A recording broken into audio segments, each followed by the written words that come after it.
it was the summertime, and I belonged to a beach club. And my husband was the dentist at the beach club. And a friend of mine introduced me to him. One day she introduced me, and the next day he called me. And every day for 6 months until we were married, I saw him, and that's how it started. Uncle Joe was talking to my grandfather David, and I was in the bedroom looking for marbles with a match under the couch. Very, very bright thing to do. And the couch, gifted child. And the couch started smoldering. So I ran in. It was almost typical of a comic. Uncle Joe, can't you see I'm talking to your grandfather? But Uncle Joe, I told you, I'm talking to your grandfather. Uncle Joe, the couch is on fire. And I remember they ran in with a lot of water. Nothing ever happened to me. I didn't find my marbles. In the first month or two after Hitler came to power, there was a boycott of Jewish stores.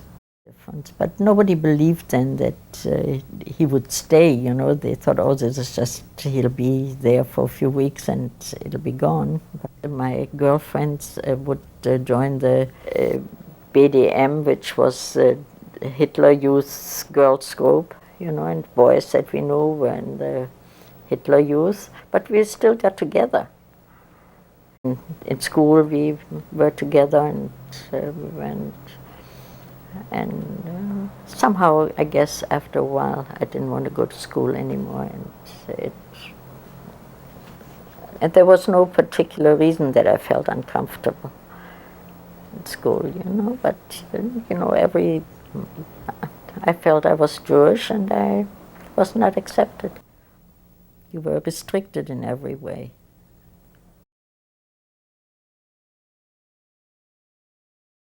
I'll tell you what happened.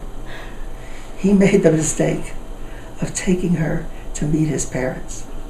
That's the first girl, I think, that he did that to.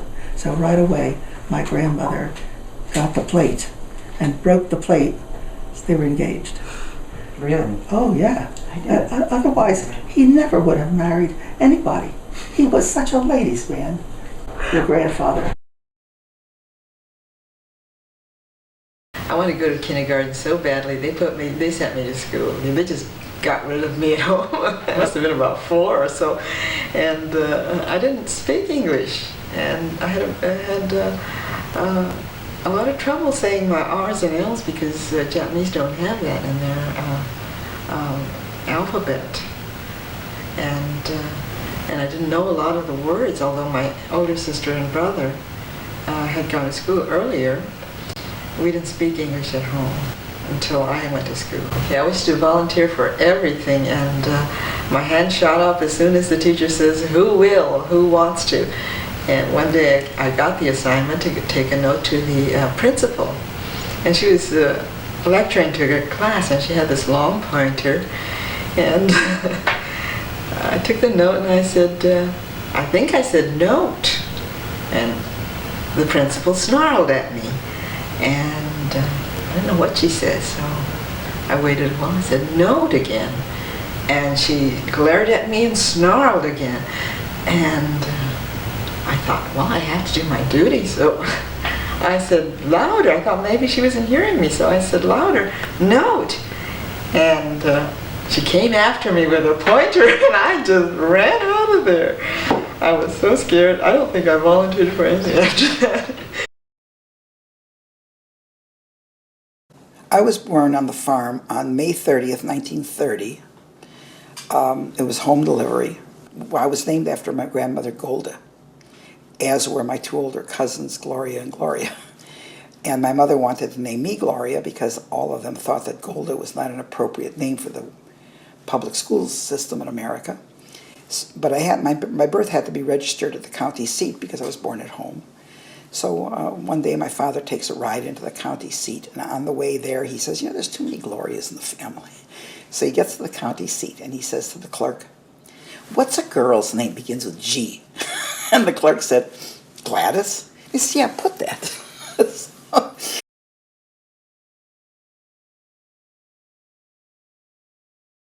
I was going to school during the Vietnam War, and as the war progressed, they needed more and more bodies to throw at it. I did think I wanted to be on submarines because I thought that would be cool. Remember, I'm 20 years old and I don't know squat about the military or the ships or the Navy or submarines. What I was thinking is that it's probably the safe, being 600 feet below the surface of the water is probably a pretty safe place to be, in terms of, preserving my life.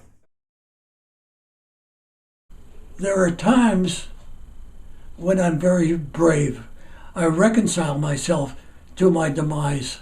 I say, well, look, it's a passage. All living things have a beginning and they have a biological end.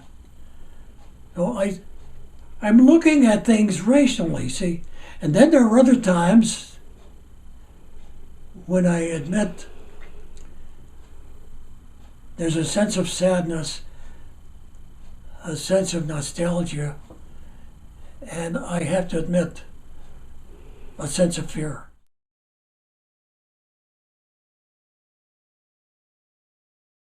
My father's family came from Oberbayler, Bavaria, and his grandmother was Teresa Myers. When she was 17, she married Isaac Meyer, who was a native of Alsace.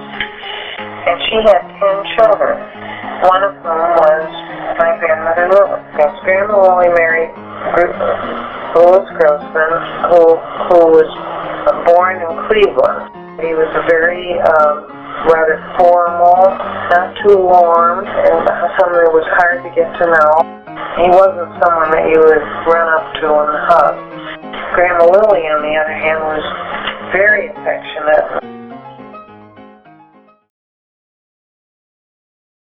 In the Tsarist culture in Russia, the people were suffering. The people were lower than grass in the estimation of the upper class. See, when I came to America in 1913, I was only 15 years old, almost 16.